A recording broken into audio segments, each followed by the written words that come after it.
Michi dwellers. Uh, I escaped my harem for a little bit. They're trying to pull me back in, but I had to record this episode for you. Uh, That's so this nice of you is to come out. yeah, I know, dude. It's actually quite exhausting, actually. As they say, pimping ain't easy, but Who says somebody's got to that? do it. Who says that? I do. I I do do. now. That's my phrase. I came up with it in the first place. I'm the first person to ever say that. First pimp ever. All right, everybody. Thank you for joining us for season 2, episode 3, where we are learning the fundamental mechanics of Japanese. Yeah. So, Jay Sensei, Hmm. what are we learning today? Hey, it's funny that you ask because we're finally getting to our lesson about prepositions to describe where a thing is. Maybe you want to say, my cat is in the bag, or something like that. You'll be able to say, 俺の猫はカバンの中にいる by the end of this lesson. So let's go ahead and check out today's awesome conversation where we have Masayuki and Kouta who are hanging out at one of their houses and talking about where stuff is in the room. Sweet. So, who's gonna be Masayuki, and who's Well- gonna be Kouta? Well, I have this Topo Chico bottle. Maybe we'll do some spin the bottle. All right. All right. It looks like Tarik gets to be Masayuki and I'm Kouta. And when I say my name is Masayuki, it's not like a slave being like, it's Masayuki. You know, it's Masayuki. That's the whole name, Yeah. right? So like Yeah. one of my cool like friends who like lives in Nagoya, shout out to Masayuki, is named Masayuki. That was a weird way to put it, but yeah, Masayuki. Masayuki wa kakkoi ne. Yeah, That's he's a cool cool, right? dude. Oh, and his son, his name is Mhm. Eito, and like sometimes he'll just like write his name with 8. Oh, Kinda Eito. cool, yeah. Feels like an ode to tagging culture. Oh, maybe he Yeah. should. Maybe he should get into street art. Yeah, dude. All right. Okay, so let's do this. All Let's do right. this. Kouta, boku no kagi ga te-buru no ue ni aru. いや、ないよ。でもソファの下にあるかもしれないよ。そうかな。あった。ありがとソファの前にある本を取ってくれる？う。いいよ。リモコンはどこにある？テレビの後ろにあるんじゃない？あ、本当だ。ありがとう。Alright, this time we're going to break it down with the English translation provided by Tarik. Then I will give you the Japanese one more time, slowly. Masayuki starts out with Kouta, are my keys on the table there? コタ、僕の鍵がテーブルの上にある？ Nope, not here. But they might be under the couch. いや、ないよ。でも、ソファの下にあるかもしれないよ。You think so? Oh, they were here. Thank you. そうかな。あった。ありがとう。 Can you pass me the book in front of the couch? ソファの前にある本を取ってくれる？ Sure. いいよ。 Where's the remote? リモコンはどこにある？ It's behind the TV, isn't it? テレビの後ろにあるんじゃない？ Oh, you're right. Thank you. あ、本当だ。ありがとう。Alright, let's go ahead and check out today's vocabulary. We have a lot of cool new words this time. A lot of useful words. Definitely take time to check out the video version of the podcast as well, where you can see the full list on the screen. And Tarik, our first word today is keys. How do we say it in Japanese? Kagi. Kagi. Like, remember last time how we mentioned that nouns aren't initially given a singular or like plural distinction? Mm-hmm. So this equally means both key and keys, and it's Keys. kagi. So it would be very hard to say that one person has the key to my heart, given the huge harem that I have in the background. They would need just the to call me. keys. Yeah. Each yeah. key. I guess that makes those keys less valuable, but that's not here nor there. But cards on the table, they're imaginary. Speaking of tables, Table. This is a loan word from English, and it goes like this: te-buru, te-buru. te-buru, Yeah. table. You kind of have a long vowel there at the beginning. Te-buru. And if someone asked me politely if I would like to purchase crack, how would I reply? What, J-sensei? Nope. And that is Yeah. I like that word. Yeah, same. Yeah. Yeah. You know how like no and nope are similar in that they kind of start out with the same letters and just phonetically they have a lot in common? Well, same with the Japanese word ya and yet. They both start with an e. Oh. We do want to give you the word for butt in Japanese, as in bu1t, and it is just spelt just like the demo of your favorite video game, and pronounced pretty much the same too. Demo. Demo. All right. Our next word means couch, but it doesn't come from the word couch because it comes from the word sofa. Take it away, Tarik. Sofa. For a second there, you kind of sound like a Chinese guy saying so far. Like, Sofa. sofa. Sofa. Sorry, that was like the first thing I thought of. Anyways, our next word may be awesome. Maybe. But it's really long. It's kamoshirenai. Kamoshirenai.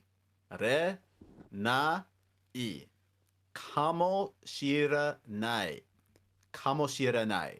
And what does that mean again, Sensei? Maybe. So if I want to say maybe he's an idiot, you can say, あいつはバカかもしれない. Remember Aitsu from last time? Aitsu. Yeah, I'm applying what we learned. Remember koitsu, soitsu, aitsu, doitsu? As in, this guy who's dumb. Oh, right. That guy over yeah. there. Yeah. Say that one more time. Say that one more time. あいつはバカかもしれない. Maybe that guy's a moron. Oh, well, yeah, that's a nice little callback. So, Jay Sensei, if I were to lose my virginity and then That won't found happen, it- so you're good. No, I'm just kidding. Let's hear it. would I say something along the lines of "Atta"? I found my virginity. There it was the whole time. Yeah, like if you could go like in that sort of manner of looking for abstract things like that, I'm sure you could say that. Atta, but for more concrete items too, it works. So let's say you're looking for that delicious bottle of Topo Chico twist of grapefruit. Then you might be like, oh, where is it? Where is it? You're looking under here and on top of there, and finally you found it. So you say, atta. And that is "atta." Atta. Dude, this is the past tense of one of our main verbs from last lesson where we talked about aru. Literally, this means Don't say. it existed. So when I see my huge harem materialize, would I say "Atta"? But then they're human, so it. Well, the building itself would not be living. Right. No, but I'm talking about like my harem, like all of them. Like So the then imaginary maybe, ones. yeah, what would it be in that case? How would you be like, oh, there they were? Ita? Yeah, that's right. Ita. Now, let's say that you lost your remote control and you were looking for that, eh? How would you say remote control in Japanese? Rimokon. Yeah.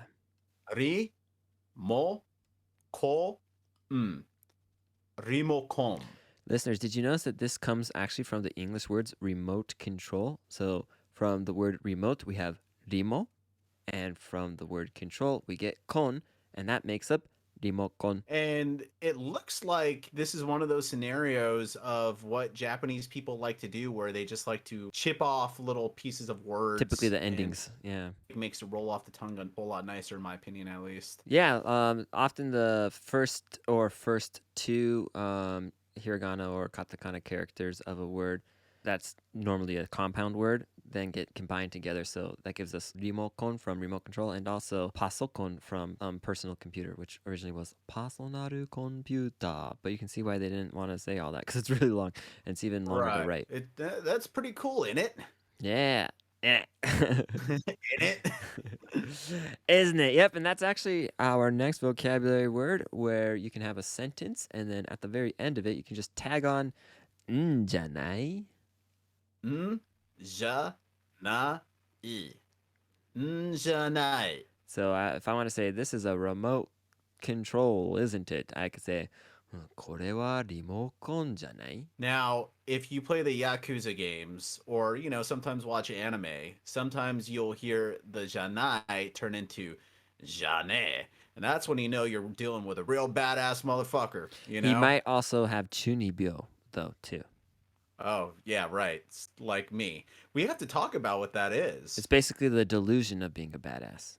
And it literally means like middle school, second year student. So what, an eighth grader? So it's like eighth grader disease. I am 100% a chinibyo. Yeah, I said it right? I said it correctly, I'm 100% a chunibyo. That's so funny that you say that. Listen. Devil May Cry the series, that is all chinibyo, through and through. Every single ounce of that game's fiber, even though it's not a physical thing, right? Yeah. Chinibyo, 100%. And if you say otherwise, you are lying to yourself. Well, how would you translate it in English? Like, the only thing I can think of is like an angsty teenager. Dude, personally, I would translate it to fucking badass, but, that's just me. It's meant to be derogatory, though. Yeah, well, guess what? I'm owning it. This is my own N-word. Whoa, really? How edgy of you. Yeah, and that's our next word. Say it again. Hontou. Hontou. All right, this word means true or real. And you've probably heard it if you engage with Japanese media much, like this. Hontoni? What does that mean, Tarik, when people say, hontoni? Is that so? Truly? Yeah, like, are you serious? Are you for reals? Another way to say that, we're going to throw you in a little extra bone over here. What if I were to say something along the lines of, Majika? Oh, maji. Yeah, that's a really casual way to say the same thing. You serious? Maji. Maji? Majide. Some people add de on it too after. Yeah, like I remember I was talking to a Japanese friend of mine and I was like, he said something crazy. I was like, Majika? He's like, Maji. Maji. Yeah. Yeah, like it's kind of a fun one. Yeah, and that is maji. Maji. And if you want to tag a ka at the end, you say maji ka, and then they can reply with maji if it's for real. It's real up here. It's real. It's funny because there's also the word gachi, which is kind of like that. Anyways, that's a rabbit hole. And it's not really the rabbit hole we would like to get into because we want to get into or on or under all of these other preposition words that describe locations. Yeah. Hell yeah. So in today's conversation, we had boku no kagi ga te-buru no ue ni aru. And ue, which you don't have to always scream when you want to say it, means up or on. So we had, are my keys on the table? Tarik, what is our first preposition in this list, though? Naka. Yes. Na-ka. Naka. And this means in something, inside. It means both in and inside. Now let's look at our next word, which means front, in front of, and before. Mae. Ma-e. Mae. Now we're going to do the opposite of mae and look at the words for behind, back, and backwards. Ushiro. U-shi-ro. Ushiro. And that is behind, back, or backwards. Next up, we have the word for on, above, up, and top. Ue. U-e. Ue. And the next word is the opposite of that. It means down, under, and below. Shita. Shita. Shita. And hey, Jay Sensei, that shita, it seems awful familiar. It's almost like it's incorporated into the title of this podcast. Oh, it is.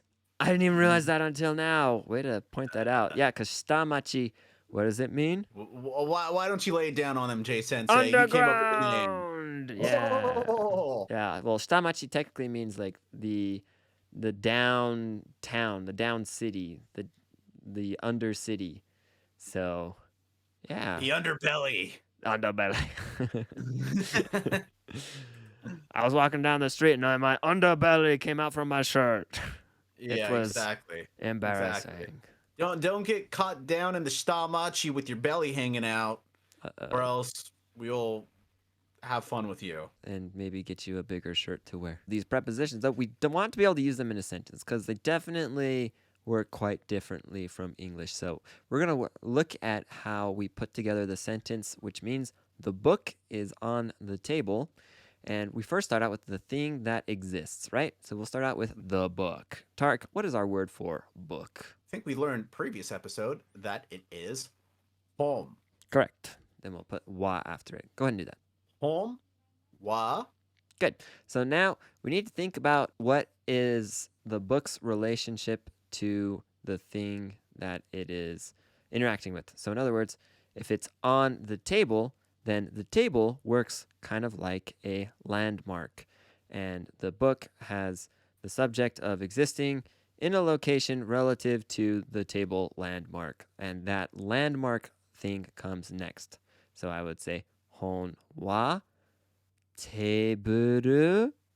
And Tarik, what's going to come after that? No. Wait, no, just say it. No. Why are you being so rebellious? No. It's the particle no again from last time. That's right. So we literally say te-buru no, and then we'll use the preposition. In this case, it's ue, to say the table's up, because the table kind of owns the preposition. The landmark owns the preposition, as it were, in Japanese. So together we have literally book, tables up, exists. Now, So what if I were to say, shofu wa teburu no shita ni iru? that would mean the prostitute is under the table. She sure is. Tarik, why'd you put her under the table? You should get your prostitutes in better Working lodgings. conditions. Lodgings? This is a sweatshop for my imaginary harem. I run it like a sweatshop. You crazy. They at least deserve to not be under the table and probably deserve many topo chicos. Hey, they're still servicing me under the table, okay? Okay, then Yeah. they maybe need more topo chicos than I originally thought. Topo, what's that word? Topo chico. Topo chico. It's just this awesome sauce. Awesome sauce. That's exactly Yeah. right. That is what it is. They sure do. So we have the book is on the table is hon wa tsukue no ue ni aru. We could actually make this simple, Tarik, by removing ni and aru and just putting des if you wanted to. So go ahead and read that example for us. So it would be hon wa teburu no ue da. Or Hon wa teburu no ue desu. nice. So let's now say, let's switch out ue with a different preposition. So instead of being on the table, let's say it's in front of the table. Okay. So I would say hon wa teburu no mai ni aru, or I would say hon wa teburu no mai da. Or if I am a polite good boy that apparently has a harem of prostitutes, I would say hon wa teburu no mai desu. And even if you don't have the harem, you can still use des. Okay, so how's about the cat is behind the table? Neko wa teburu no ushiro ni aru. Ah, did you guys catch what he did wrong there at the very, very end? Did that on purpose. I did that on purpose. Yeah, you were Totally did that on testing purpose. us. You were testing our listening comprehension. Yeah, Okay, yeah, yeah. listeners, how can we make this sentence correct. Well, if you were listening last time, you would know that. Tarik, let them know what you did wrong. Instead of using the word that implies something is alive, right? I implied that it was basically a non-living thing, right? Not Yeah. as in dead, but like an object. Cats are alive, so we have to use the verb iru instead of aru. Even if it was a Aru. dead cat, we would still use iru. Like if it's got flesh, right? If it's a Or if it- typically mobile living thing. Or was, right? Yeah. So altogether, then that would be neko wa te-buru no ushiro ni iru. All right, we got some more of these. Listeners, I want you to listen to the sentences that we're going to say first in English, and then we'll translate them into Japanese, and then let us know how you did. You got to practice this stuff. Take an opportunity to test yourself to see how well you can do it, and then definitely compare what your translation looked like with what we are going to give you as our translations. And keep in mind that there may be a little bit of variation with certain translations with most of these things, but if you really want to get good feedback, leave a comment and let our awesome community of listeners help you to get some feedback on your Japanese. The first sentence is, the remote control is in front of the TV. All right, go ahead and pause it. Okay, now let's go ahead and Tarik, do you want to translate this first one? I'll do the next one. Rimokon wa terebi no mai da. Ah, nice. He used da. And this is one of those situations where if you use da, that's fine. If you use des, that's fine. And then what was the verb that we learned last time that we could also use? Aru. Aru. So we could have also said Rimokon wa terebi no mae ni aru. Our next sentence. Tarik, go ahead and introduce us to that one. The book is on the couch.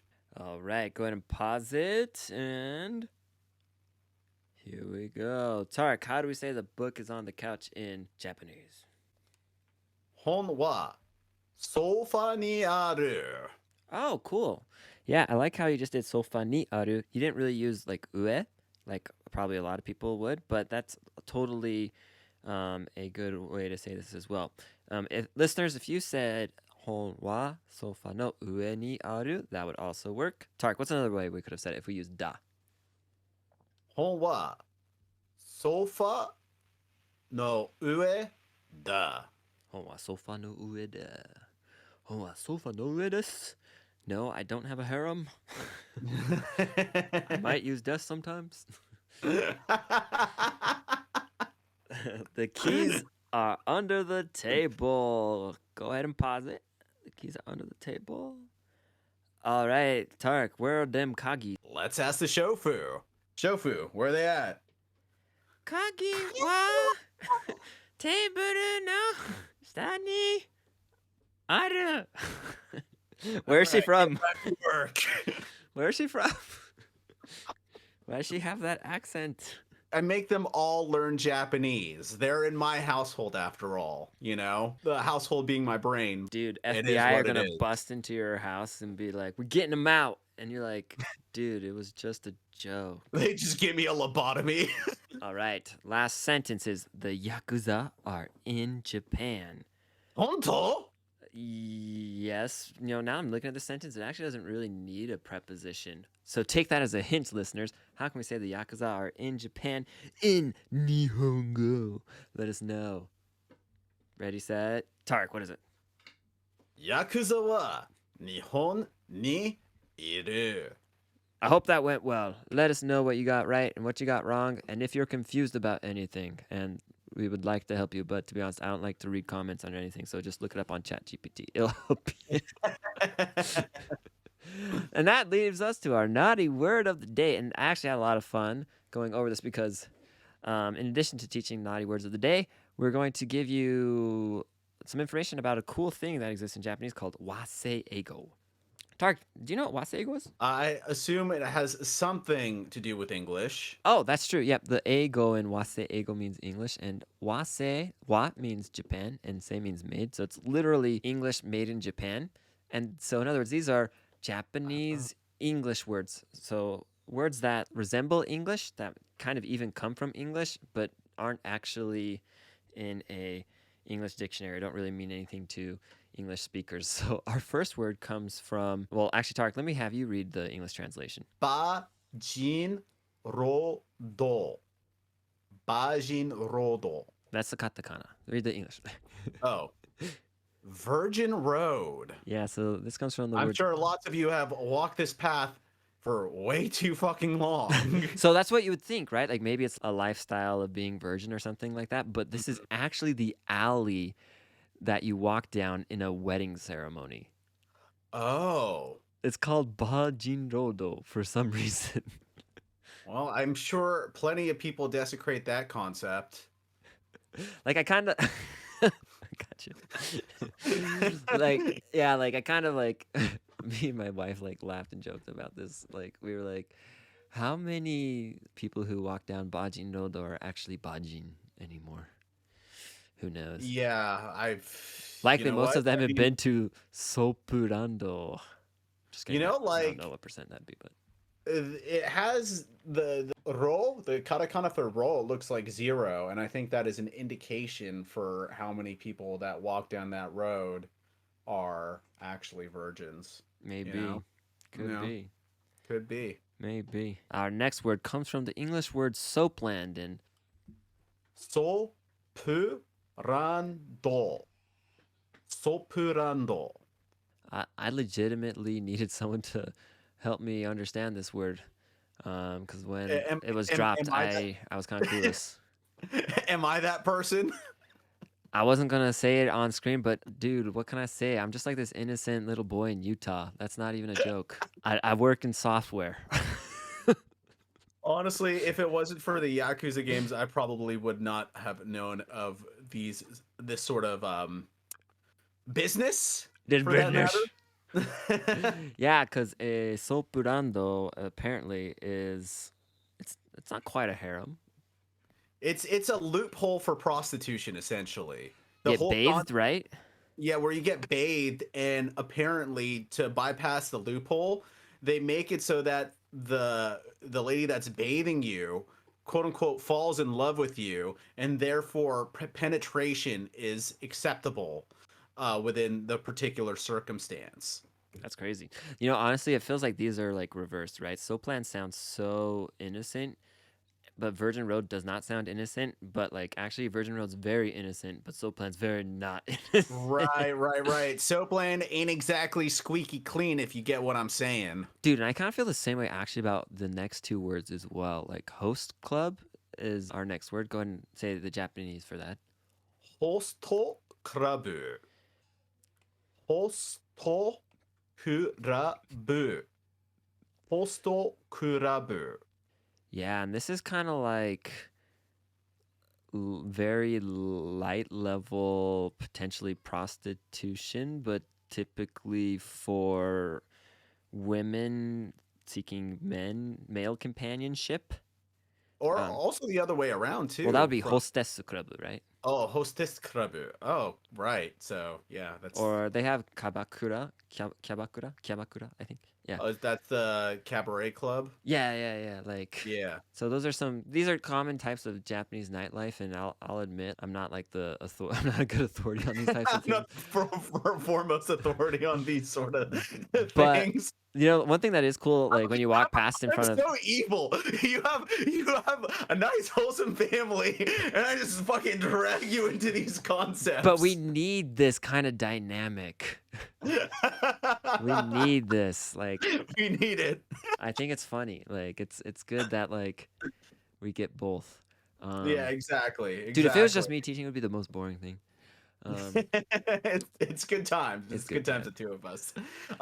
So like also with the host clubs, technically speaking, what happens is that you go to one of these clubs, right, or a cabaret club, and you know there's music and stuff like that, but a host or a hostess will eventually come and talk to you. I equate it to sort of like a modern day geisha, you know? Oh, hey, you know, there's something to that, and like the fashion and stuff that the people wear too is like really important. Like, and you know, I was kind of gonna mention this earlier, but like when you're walking on the street in front of these places, like they'll actually show the pictures of the people who are like working there and their hours sometimes, and they have the most intense hairstyles. Like, Yeah, dude. You want to talk about anime hairstyles? yeah, seriously, it's like living, walking anime. Yeah, exactly. But technically, on paper, they're only supposed to have conversations with you, pour you your drinks, and drink You with can you, buy them right? drinks, and yeah, exactly. Yeah, but behind closed doors, a little hanky panky might be taking place. Yeah, and like when it comes to like Japanese nightlife, anything you can imagine does exist there, like Mhm. without a doubt. And to be honest, Yeah. it's probably very clean and very safe, comparatively speaking, like cross culturally speaking. But anyways, so You won't have to worry about your hostess or host shooting up before you do the deed, I would imagine. the interesting thing about I think that about host clubs is so I was in Hakone, which is like a hot springs town. And I was enjoying a hot spring, and the guy next to me says hello in English, and I was like, oh, cool, a friendly dude. And so we kind of started talking, and I was like, what do you do? And he's like, I'm a host at a host club. And I was like, really? And I was like, that's so cool. So tell me more about it. And like he kind of mentioned that basically a lot of people come, and we mostly just drink and talk and hang out with them. And the thing that surprised me is he said most of like the people who come are actually hostesses from hostess clubs and other people Yeah. like in the industry. So Yeah. Well, I think that kind of makes sense. It's a kind of a mutual point of connection, common ground that they can relate on, you yeah. know. And probably every once in a while there's some hugs, there's some kisses, there might be a little bit more, and that actually is the meaning of our next word. Tarik, read the Japanese word for physical affection. Skinship. Skinship. Yeah, like so the Japanese word for physical affection comes from English. Now, no, they have the concept of physical affection before Western influence got there, you racist bastard. How dare you think things like that?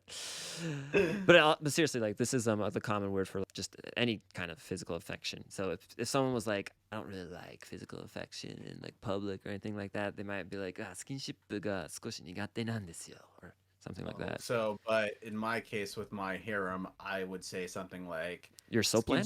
skinship. My soapland, my imaginary soapland that exists in my head, right? With my harem, I would say skinship ga hoshin da yo. You could do that. Yeah. All right, that wraps it up for today, where we learned about prepositions. Tarik, did you notice look at the bottom corner of my screen? Can you see anything there? I can't. What's going on? Is it Luna? Luna's right here. Yeah, Luna just walked in. It's right here. It's funny. Wrong content to walk into, Luna. That's funny.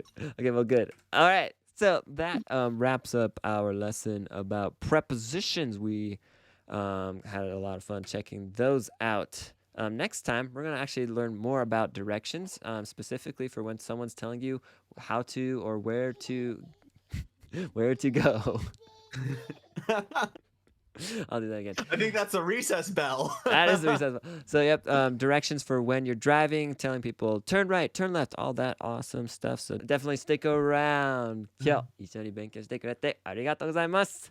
また今度。 See you guys next time. Bye bye.